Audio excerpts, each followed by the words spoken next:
Mayday, Mayday, Mayday.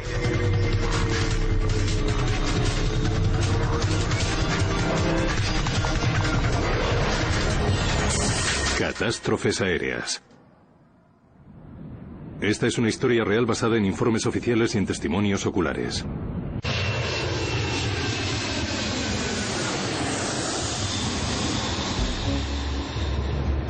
Los aviones de pasajeros modernos son unas de las máquinas más complejas y fiables de uso corriente.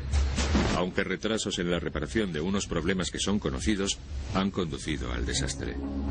Este es el relato de uno de los accidentes más espantosos y lamentablemente evitable de la época reciente. Les mostraremos lo que ocurrió a un 747 que sufrió una explosión tremenda a gran altitud y cómo reaccionó la tripulación ante una crisis semejante. Esta es, además, una historia personal de dolor y de investigación incansable hasta conseguir descubrir una dolorosa verdad. La muerte de Lee no puede haber sido inútil. Sabes que tienes que averiguar por qué murió y tienes que asegurarte de que nunca vuelva a ocurrir. Y revelaremos cómo se siguieron sin corregir otros problemas de diseño en los aviones, a pesar de ser conocidos, y que provocaron accidentes que podían haberse evitado. ¿Que si me sorprendería que volviera a ocurrir? Lo que me sorprendería es que no volviera a ocurrir. Es una cuestión de tiempo. Desastre en la cabina.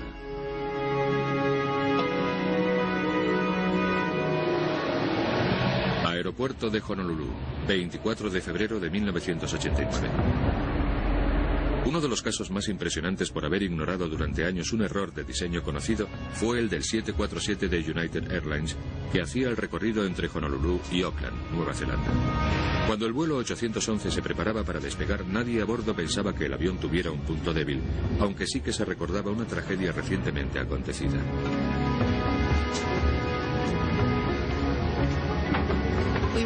Hacía poco de la tragedia de Lockerbie y había advertido a la tripulación de que estuviera especialmente alerta porque era un vuelo directo desde Los Ángeles a Nueva Zelanda.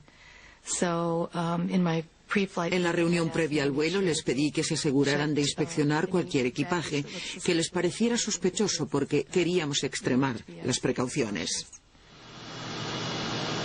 El vuelo 811 iba cargado a tope. 337 pasajeros, los compartimentos de carga llenos y el tanque repleto de combustible.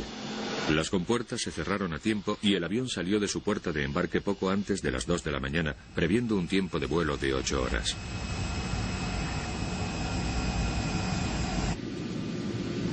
Nosotros íbamos a Nueva Zelanda de vacaciones. Era un lugar que nos parecía muy interesante. Nos habían dicho que era muy bonito, así que era como un sueño que se nos hacía realidad. Yo iba sentado en el piso de arriba y no había tenido vacaciones en 5 años. Aproveché todos los puntos de vuelo que tenía con United Airlines y me compré un billete para viajar en primera desde Auckland, Nueva Zelanda, hasta Sydney, Australia. Por fin tenía las vacaciones que tanto había anhelado. Siempre había querido ir a Australia, a tumbarme en algún lugar en la playa y olvidarme de los aviones, de los accidentes y quitarme todo eso de la cabeza durante un tiempo.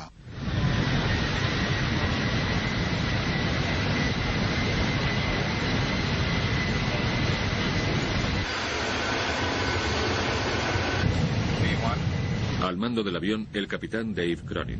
Tenía mucha experiencia. Solo le quedaban 2 meses para retirarse.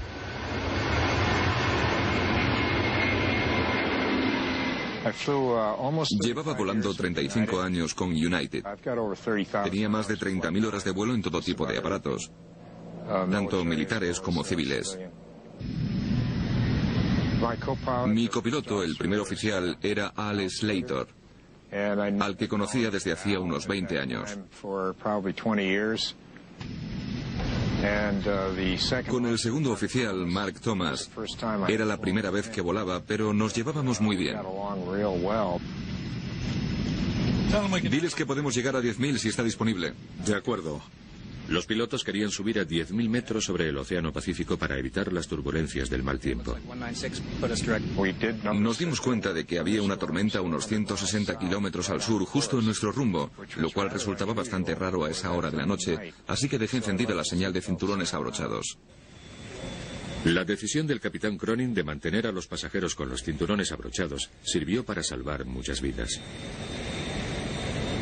Todavía estábamos ascendiendo con la señal de los cinturones abrochados encendida y nos preparamos para servir las bebidas y acomodar a los pasajeros, ya que iba a ser un viaje largo hasta Nueva Zelanda. Vale, diles que nos vamos a desviar hacia la izquierda. Centro aquí, United 811 pesado. Nos desviamos para evitar el mal tiempo. Hacia la izquierda, por supuesto. A 160 kilómetros de Honolulu, cuando el vuelo 811 llega a los 7.000 metros, hay una enorme diferencia de presión entre el interior y el exterior de la cabina. De repente se va a producir una gran avería.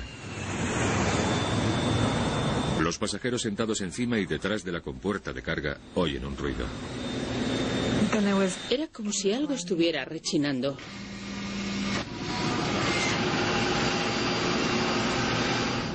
Yo oí como un golpe seco. ¿Qué demonios es eso? En cuestión de un segundo, todo se volvió un caos total.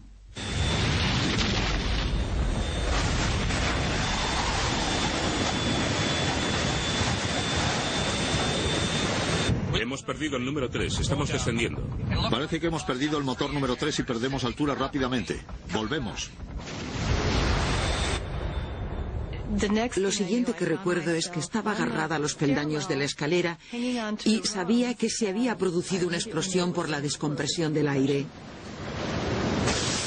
La compuerta de carga se había desprendido arrancando una sección considerable del avión, haciendo que el aire presurizado del interior saliera con una fuerza explosiva. Enseguida me vino a la cabeza lo de Lockerbie. Pensábamos que había estallado una bomba. Fue un infierno. Todo lo que había en el avión que no estuviera atado o asegurado salió volando. El ruido era ensordecedor. La parte de delante de nosotros había desaparecido. Estábamos a unos 15 centímetros del agujero, así que no teníamos nada delante, ni a nuestro lado. De hecho, teníamos los pies colgando sobre el agujero. Pensé que no íbamos a salir de esta. Realmente creía que no teníamos posibilidades de salvarnos. Al haber perdido el aire presurizado, la falta de oxígeno a 7.000 metros hacía que los pasajeros y la tripulación se estuvieran ahogando. Era una sensación como si te dieran una patada en el estómago. Me quedé sin aire. Recuerdo que intentaba coger aire, pero no podía. Se supone que tenía que utilizar las máscaras de oxígeno que hay encima del asiento, pero el viento las había arrancado del techo y ya no estaban. Recuerdo que pensé, esto es lo que se debe sentir al morir asfixiado. United 811 pesado, estamos haciendo un descenso de emergencia. Los pilotos sabían por los instrumentos que el motor número 3 estaba fallando, pero no conocían el alcance de los daños. Su prioridad era llevar el avión a un nivel donde pudieran respirar con normalidad. Ponte la máscara, Dave. Pero los pilotos tampoco sabían que la explosión había destruido el suministro de oxígeno. No me llega el oxígeno. No nos llega nada de oxígeno, ¿y a ti? A mí tampoco. Con el avión cayendo en picado y sin oír nada de la cabina, la tripulación se temía lo peor. Recuerdo que como la cabina estaba en la cubierta superior, pensé que habría salido despedida también porque no conseguíamos ver nada por encima de nosotros. El avión estaba cayendo en picado con el morro hacia adelante y lo siguiente que pensé fue, Dios mío, nos estamos cayendo, vamos a estrellarnos contra el mar. Con el avión roto, con daños severos en el motor y en el ala derecha, y con la tripulación forzando un descenso de emergencia, los problemas en el vuelo 811 no habían hecho más que empezar.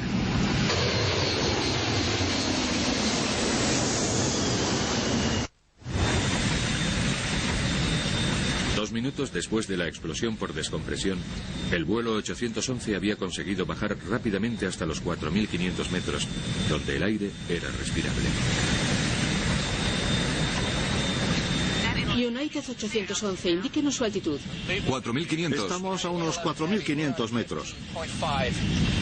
811, recibido. Creo que hemos debido de perder una puerta o algo. Dile a los auxiliares de vuelo que se preparen para una evacuación. Finalmente, los pilotos consiguieron estabilizarse a una altitud más segura, aunque ahora se enfrentaban a un aluvión de problemas. El más inmediato era la desintegración del motor número 3 más próximo a la explosión. Finalmente, los pilotos consiguieron estabilizarse a una altitud más segura, aunque ahora se enfrentaban a un aluvión de problemas. El más inmediato era la desintegración del motor número 3 más próximo a la explosión.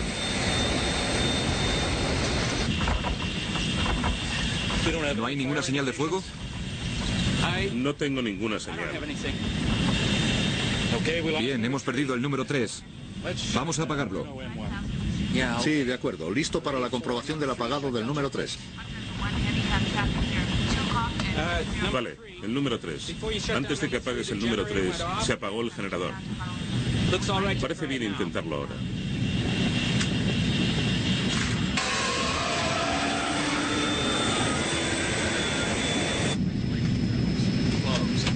Bueno, por lo menos ya no hay vibraciones. Bombas principales de propulsión encendidas. Centro, aquí United 811. Necesitamos que preparen los equipos. Por favor, notifiquen a la compañía. Tenemos un problema de control. Recibido. Ala de cola, válvulas izquierda y derecha conectadas. Empieza a tirar el combustible. Lo estoy tirando. Una de las azafatas había resultado herida grave por los restos del avión. Cuando Laura Brendlinger acudió en su ayuda, fue cuando se dio cuenta de la gravedad de la situación. Mientras la estaba sujetando en mis brazos, miré hacia arriba y fue cuando vi por primera vez un agujero enorme en el lateral del avión. Faltaban asientos e inmediatamente comprendí que habíamos perdido a algunos pasajeros. En la descompresión habían salido despedidas 5 filas de asientos, matando a 9 pasajeros. En la cabina de mando su tripulación había cambiado el rumbo de vuelta a Honolulu, pero quedaban aún 128 kilómetros y todavía los problemas no habían acabado. Tenemos un grave problema de control aquí. Casi voy solo con el timón de cola. ¿Estás vaciando rápidamente? Lo estoy vaciando todo. ¿Tenemos algún problema en el motor número 4? Sí. Los restos de la explosión habían dañado también al motor número 4. Si llegara a fallar completamente, las consecuencias serían muy graves. Si solo hay 2 motores y pesas más de 300 toneladas, entonces tienes un problema porque con ese peso no puedes mantenerte en el aire con nada más que 2 motores. Por fuerza tienes que caer.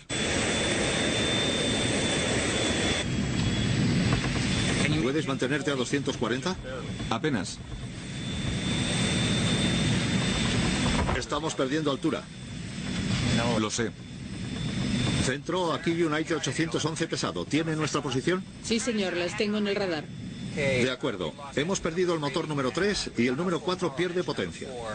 Ahora mismo no podemos mantener la altitud. Estamos arrojando el combustible.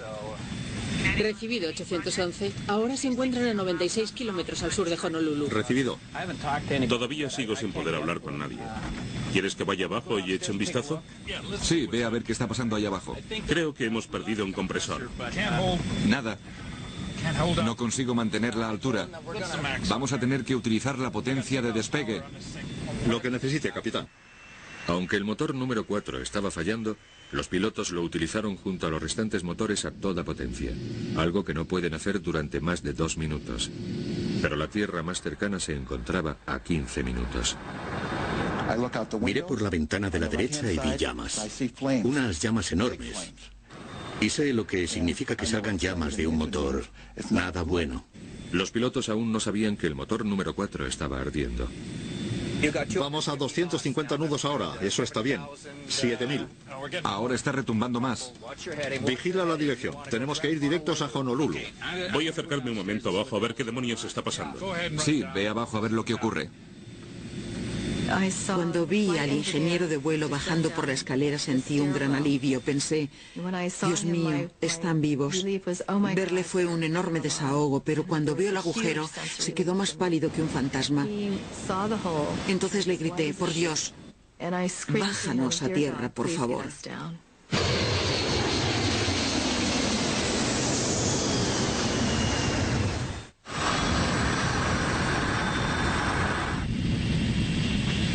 Tenemos un incendio ahí fuera. Ya, hay fuego en el número 4. Sigue el procedimiento. Apaga el motor. No vamos a poder mantener esta altitud con 2 motores.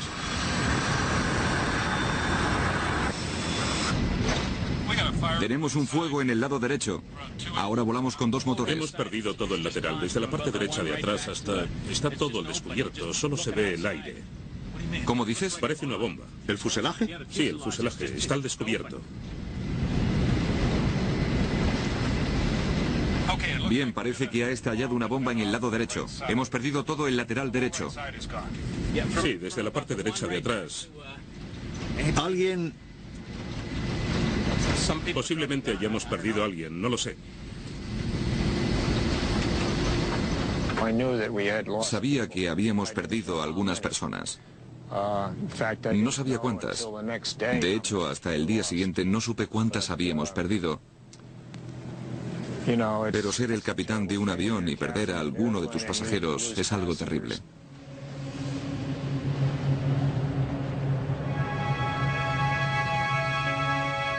Lee Campbell, que volvía a casa desde Nueva Zelanda, estaba sentado en la fila 8, justo delante de la compuerta de carga.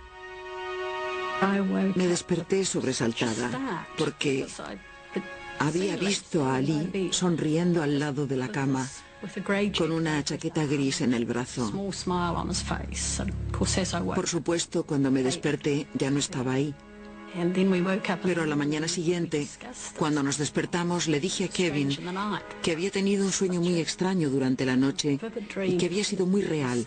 Era como si Lee estuviera ahí. Entonces, cuando encendimos la radio, lo primero que dijeron en las noticias fue que había habido un problema con el avión de United. Entonces supe que era el avión de Lee y se me quedó la sangre helada. Desde ese mismo momento supe que había muerto.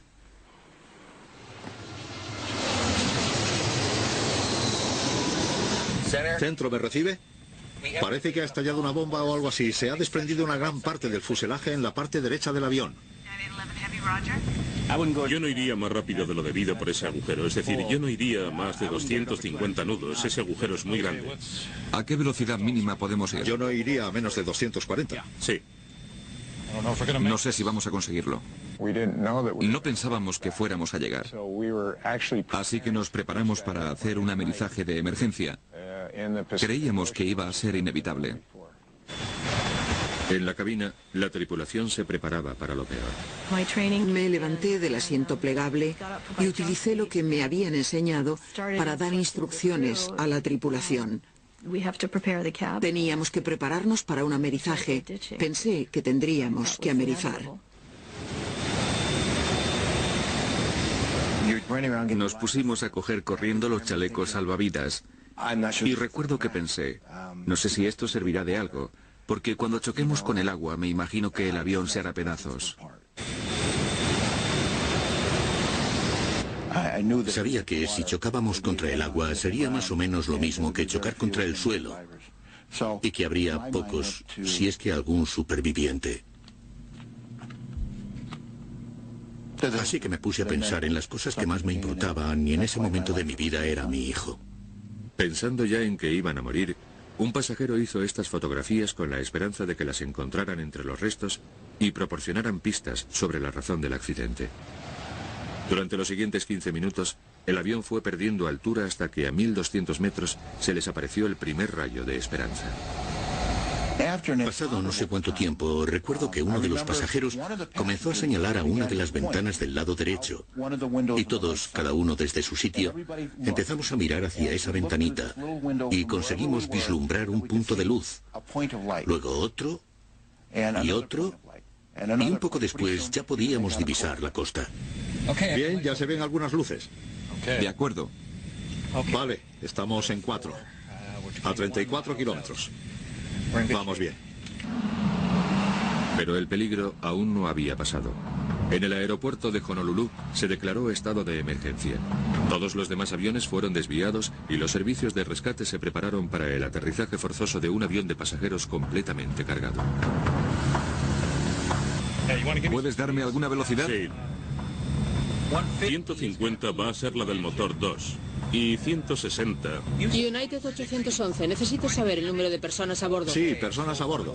160 es el mínimo. Y United 811 en espera. No sé cuántas personas hay a bordo, 200 y... No tengo los papeles aquí delante. Ahora estamos demasiado ocupados, hay 200 y pico. De acuerdo. A 6 minutos del aeropuerto, los pilotos tenían que ralentizar el pesado avión para el aterrizaje, pero no se sabía el efecto que esto tendría. 160 es el mínimo. Y United 811 en espera. No sé cuántas personas hay a bordo, 200 y... No tengo los papeles aquí delante. Ahora estamos demasiado ocupados, hay 200 y pico. De acuerdo. A 6 minutos del aeropuerto, los pilotos tenían que ralentizar el pesado avión para el aterrizaje, pero no se sabía el efecto que esto tendría.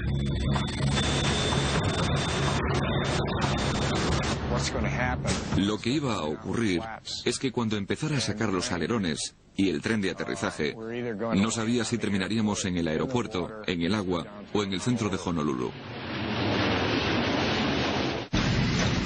Vamos a intentar a 10. Los motores interiores están llegando a 10. ¿Qué tal van los controles? De momento bien. Pero los alerones estaban dañados y no podían extenderse del todo, lo que significaba que el vuelo 811 tendría que aterrizar a una gran velocidad, con el peligro que esto suponía. United 811 pesado, ¿tiene el aeropuerto a la vista? Está aquí a la derecha, capitán. De acuerdo. Sí, tenemos el aeropuerto. United 811 pesado. 811 lo tiene despejado para aterrizar. 8 izquierda. Nos mantenemos a la espera en 05012. Despejado para aterrizar, 8 izquierda. United 811 pesado. Cuando el Frágil 747 se disponía a aterrizar, los pilotos sabían que solo tendrían una oportunidad. Pero aunque consiguieran llegar hasta la pista, lo que más les seguía preocupando era si un avión tan pesado y dañado aguantaría la tensión del impacto o acabaría desintegrándose.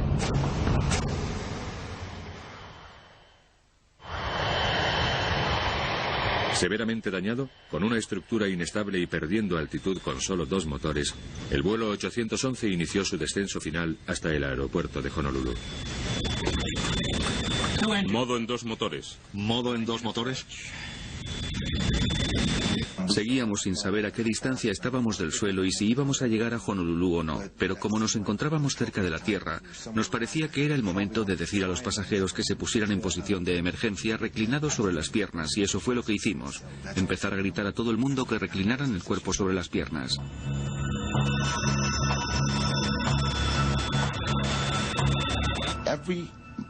Sentía lo mismo con cada una de las moléculas de mi cuerpo.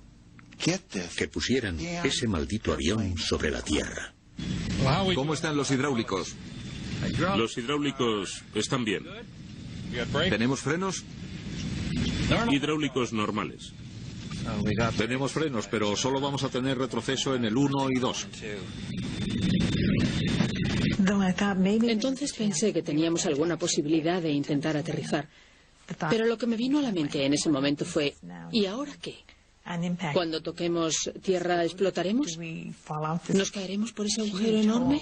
A pesar de arrojar todo el combustible, el avión seguía teniendo demasiado peso.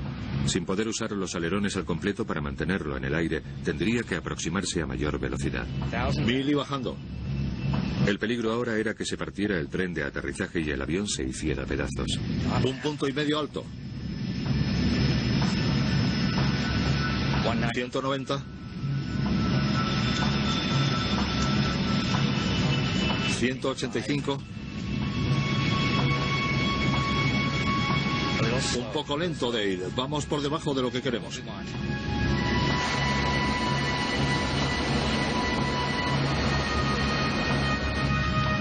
Empezamos a descender planeando. Bien. Vamos a probar con el tren. Nadie sabía si la explosión habría dañado el tren de aterrizaje.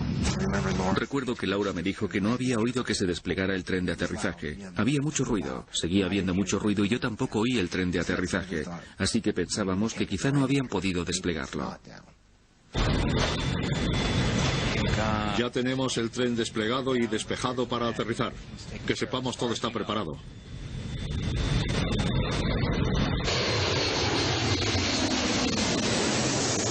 ¿200?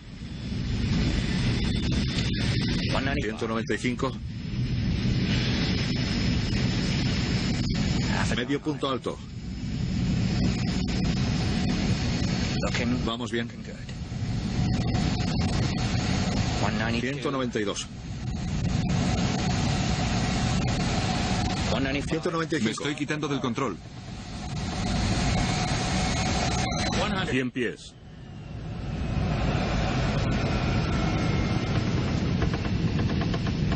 50 pies.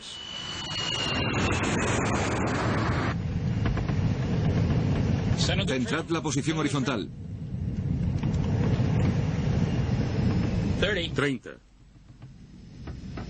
10. 0. Estamos en tierra. El tren de aterrizaje está aguantando.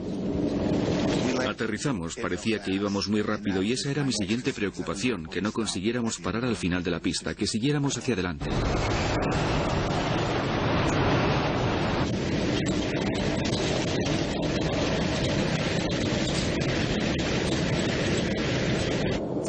Y de repente notamos que íbamos cada vez más despacio. Entonces ya pensé, Dios mío, hemos aterrizado, estamos en tierra. Y la gente empezó a aplaudir.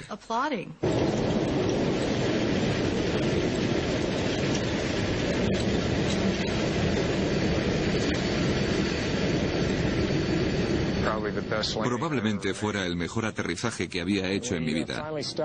Finalmente paramos en la pista y desplegamos los 10 toboganes y los auxiliares de vuelo evacuaron a todos los pasajeros.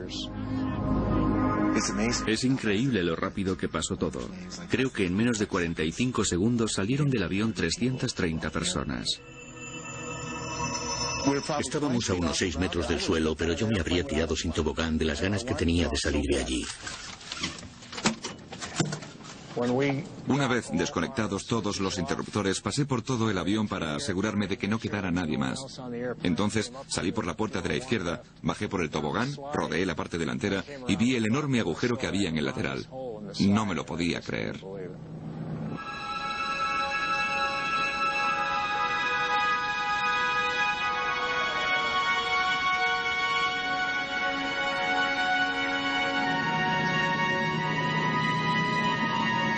Conseguimos salvarnos de puro milagro, pero fue una experiencia terrible. No me gustaría pasar por ella. Fue todo una locura. Y pasamos mucho miedo.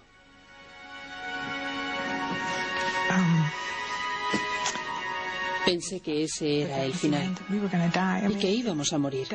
Eso fue lo primero que pensé, que era el final.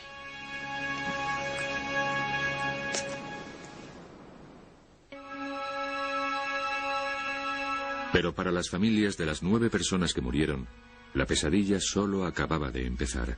El hijo de Kevin y Susan Campbell, Lee, volvía a su casa. Hacia las 3 de la tarde, creo que dijeron que no había ninguna víctima neozelandesa. Pero nosotros sabíamos que Lee había sido una de ellas. Un cuarto de hora después, recibimos una llamada de Chicago, diciéndonos que lamentaban informarnos de que nuestro hijo había desaparecido y que se le daba por muerto. Y creo que fue a la hora después cuando un policía llamó a la puerta y en cuanto nos vio la cara nos dijo, veo que ya han recibido la noticia. Pasamos un día horrible. Horrible. Y la verdad es que no mejoró gran cosa durante mucho tiempo.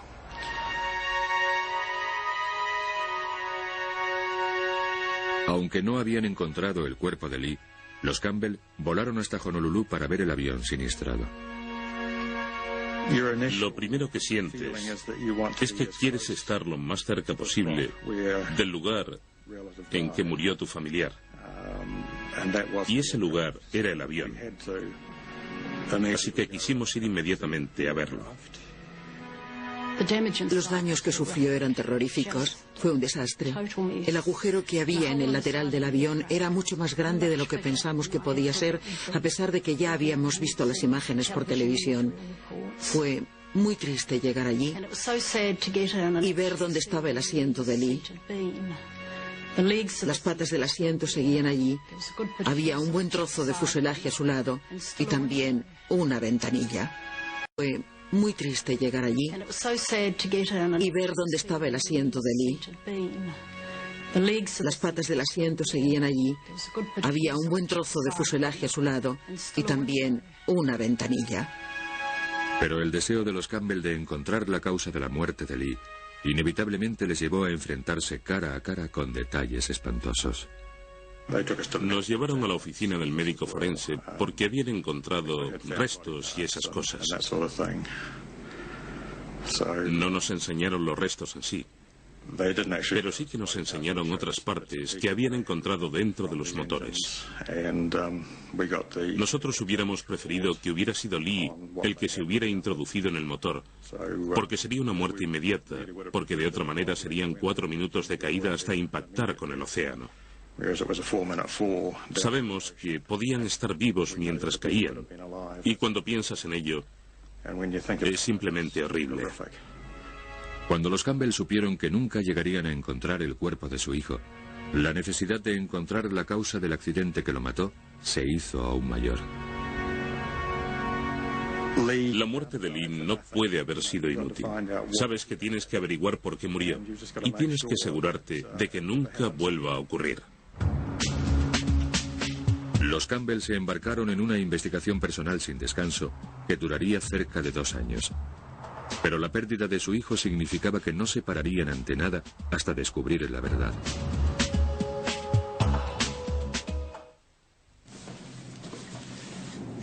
Los motores número 3 y 4.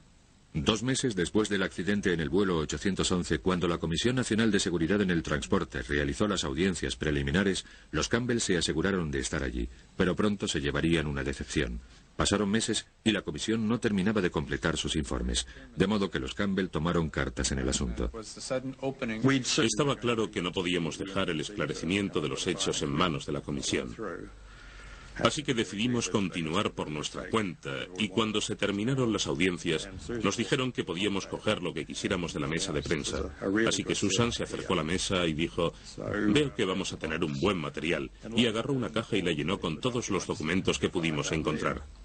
Kevin es la persona más honesta que hay, pero ahí estábamos cogiendo cosas que no nos habían dicho específicamente que pudiéramos coger.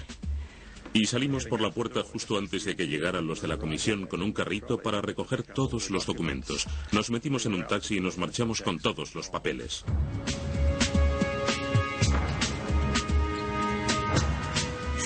Pronto nos dimos cuenta de que disponíamos de documentación muy importante y un montón de cosas que no se habían hecho públicas. En ese momento fue cuando pudimos empezar la investigación en serio. Los documentos no publicados revelaban un inquietante catálogo de problemas con la compuerta delantera de carga que se remontaba a su diseño original. En lugar de una puerta de seguridad que quedaba acoplada a la estructura cuando se presurizaba el avión, Boeing optó por una compuerta de apertura hacia el exterior. Esto permitía disponer de más espacio de carga, pero no resultaba tan segura como el otro diseño. Por ello, Boeing construyó lo que ellos creían que era un mecanismo de bloqueo infalible. Lo que hacen es poner un montón de mecanismos para asegurarse de que la puerta esté bien sujeta y no se abra. Y de hecho, están integrados de tal forma que es muy probable que la puerta llegue a abrirse. Entonces, ¿qué fue lo que falló en el vuelo 811? Los Campbell enseguida descubrieron que el problema se encontraba en el diseño del mecanismo de bloqueo. Para bloquear la compuerta de carga en el 747, unos motores eléctricos giran los pestillos en forma de C alrededor de las barras de la puerta. Luego, una palanca mueve los brazos en forma de L, conocidos como sectores de bloqueo, sobre los pestillos en forma de C para evitar que se abran. Pero ya en 1975 se encontraron problemas en estos sectores de bloqueo. Kevin Campbell, un experimentado ingeniero, fabricó un modelo para mostrar la debilidad del diseño de Boeing. En un principio los sectores de bloqueo estaban hechos de aluminio y en 1975 Boeing se dio cuenta de que no tenían suficiente resistencia y doblaron su grosor usando el doble de aluminio. Pero seguían sin tener suficiente resistencia y muchas aerolíneas ni siquiera se molestaron en doblar su grosor. La debilidad del aluminio aumentaba drásticamente el riesgo de que la puerta se abriera de forma accidental. Con estos sectores de bloqueo de aluminio, si los pestillos en forma de C intentaran abrirse de forma electrónica, empujarían los sectores de bloqueo y conseguirían abrirse. Durante 20 años antes de la catástrofe del 811, los 747 habían estado volando con esta importante debilidad.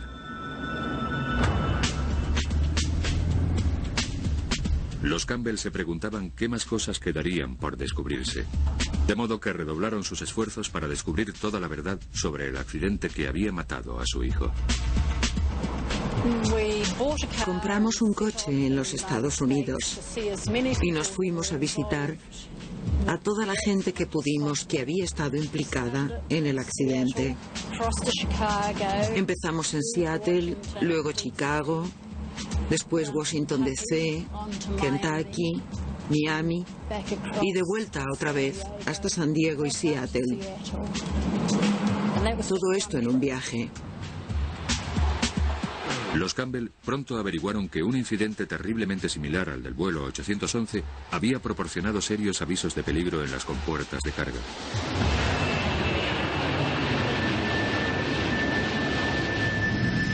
En 1987, 2 años antes del vuelo 811, un 747 de la Pan Am estaba saliendo de Heathrow cuando le falló la presurización a 6.000 metros. Los pilotos tuvieron que darse la vuelta. Cuando volvieron a Heathrow, se encontraron con que la compuerta estaba abierta unos 4 centímetros por la parte de abajo y que todos los bloqueos estaban abiertos. Cuando llegó a la nave de mantenimiento, se encontraron con que todos los sectores de bloqueo estaban rotos o doblados. ¿Por qué los pestillos en C habían girado y doblado los sectores de bloqueo?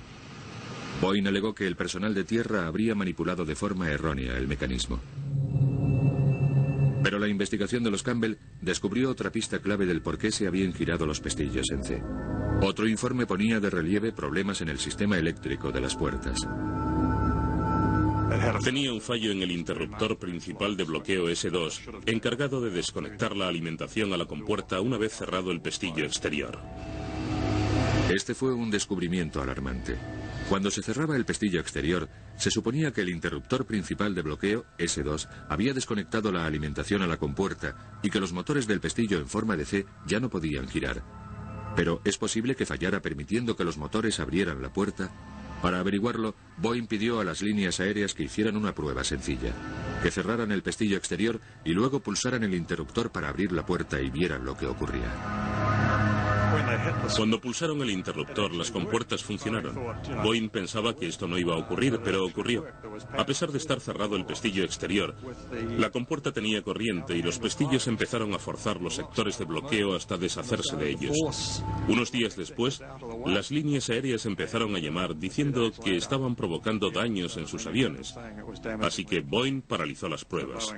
Pero en esos aviones, el interruptor S2 había fallado y eso no se hizo público. Todos esos aviones corrían el riesgo de tener el mismo problema que el 811. En cuanto se produjera un cortocircuito, se abrirían las puertas. Los Campbell ya estaban convencidos de que el accidente a bordo del vuelo 811 empezó por un fallo en el interruptor S2.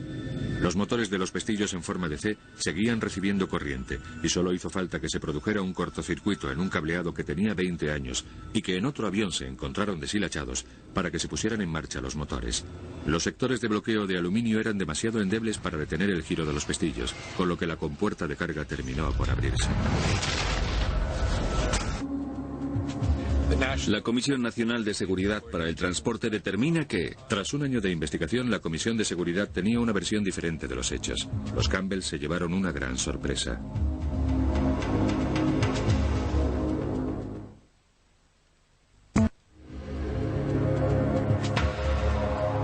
Abril de 1990.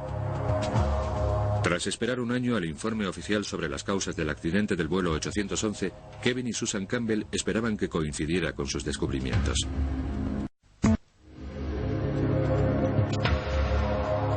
Abril de 1990. Tras esperar un año al informe oficial sobre las causas del accidente del vuelo 811, Kevin y Susan Campbell esperaban que coincidiera con sus descubrimientos.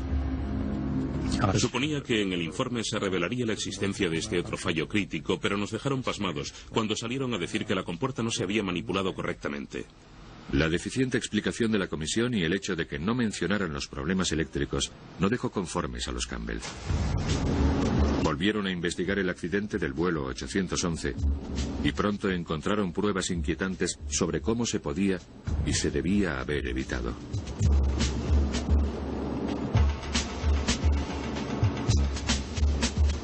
Tras el incidente de la Pan Am en 1987, resultó que Boeing había enviado instrucciones a las líneas aéreas sobre cómo corregir la debilidad de los sectores de bloqueo de aluminio. Estas valiosas instrucciones que se enviaron eran para reemplazar los sectores de aluminio por sectores de acero que no se podían doblar. Y de forma provisional se requirió que se realizaran inspecciones hasta que se produjera lo que llamaban la solución definitiva, que era la instalación de esos sectores de acero. La reparación era barata y sencilla, pero llevarlo a cabo no tanto. El coste en sí de la modificación, cambiar estos sectores de bloqueo por unos de acero, era de unos 2.000 euros por avión, pero se necesitaban 10 horas para hacerlo, y ahí es donde estaba el verdadero coste. Dejar el avión fuera de servicio durante 10 horas, eso le suponía millones de euros. Los Campbell descubrieron que en 1988 el gobierno federal, cuya misión es imponer a las líneas aéreas que cumplan con las mejoras, les había dado 18 meses para hacerlo. En menos de un año, Lee Campbell y otros 8 habían muerto en un accidente que pudo haberse evitado. ¿Por qué no se obligó a las líneas aéreas a arreglar antes el problema?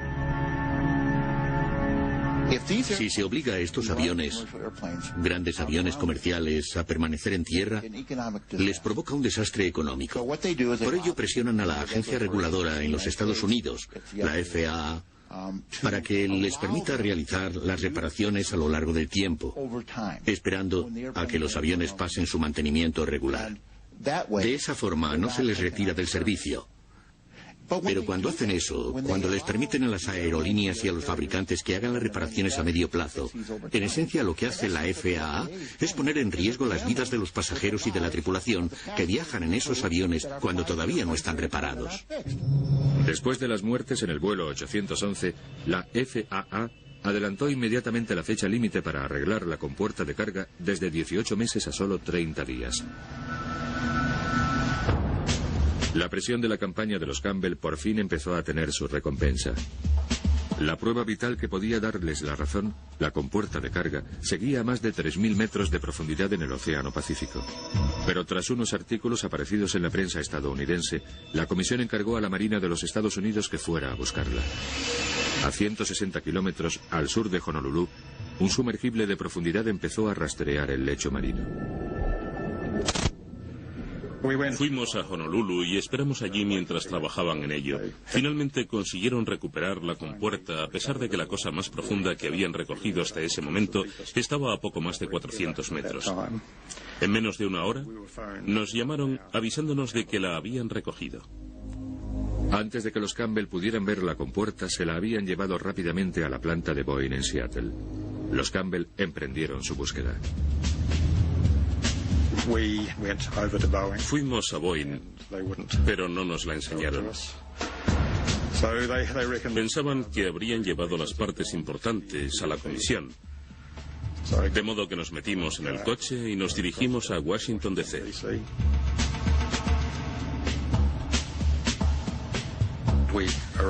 Llegamos a la oficina de Ron Sleet. Ron miró el reloj y nos dijo, puedo daros 5 minutos. Así que 3 horas después conseguimos tener en nuestras manos las piezas que habían recuperado y reconocieron que estábamos en lo cierto, que se había producido un fallo eléctrico.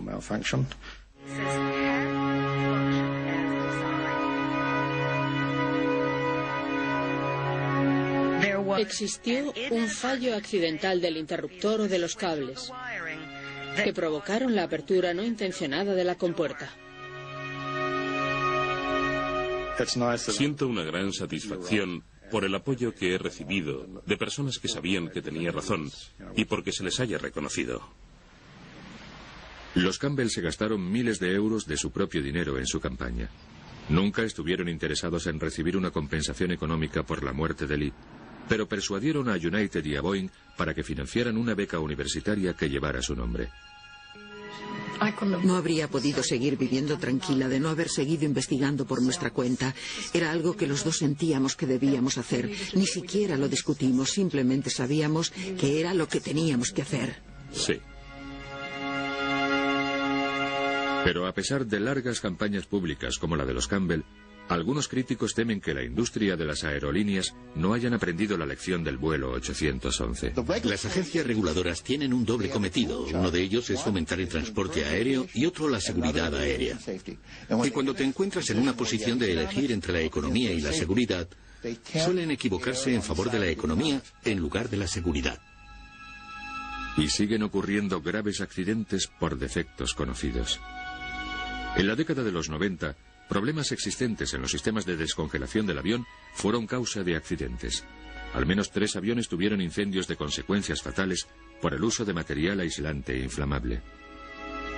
En 1998, un 747 cargado a tope explotó sobre el Atlántico cuando una avería conocida en el viejo cableado provocó un incendio en los tanques de combustible.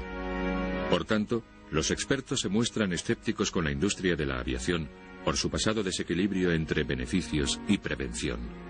Y lo que la industria dice es que reemplazar todos estos cables obligaría a dejar en tierra esos aviones y el coste sería astronómico. Calculan y dicen, un avión cada 10 años o cada 5 años, 2 o 300 personas. Es el precio de hacer negocios. El precio de hacer negocios. Ese es un gran análisis económico, a menos que tu madre o tu hijo sean los que se encuentren a bordo de esos aviones y sean los que paguen el precio de esos negocios.